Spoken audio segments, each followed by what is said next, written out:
కడపలో టీడీపీ నేతల అరాచకాలు మితిమీరాయి. ఇప్పటికే బిఎల్ఓలను బెదిరించి మరీ ఎస్ఐఆర్ డేటాను టీడీపీ యాప్లో ఎక్కించుకుంటున్న పచ్చ నేతలు మాట వినని వారిపై దాడులకు దిగుతున్నారు. గడప 26వ డివిజన్ బిఎల్ఓ మురళిపై అక్కడి టీడీపీ ఇన్ఛార్జ్ మాసాపేట శివ దాడి చేశాడు. తాను చెప్పిన పని చేయలేదని పచ్చముక్కతో ఏకంగా సచివాలయాన్ని చుట్టముట్టాడు.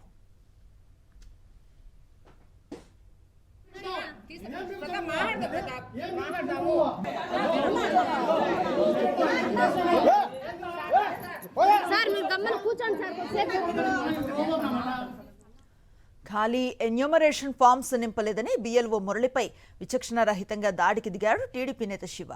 ఈసీ నిబంధనలకు విరుద్ధమని బిఎల్ఓ చెప్పినా వినకుండా నాకే ఎదురు చెప్తావా అంటూ దుర్భాషలాడుతూ గంటపాటు హంగామా సృష్టించాడు.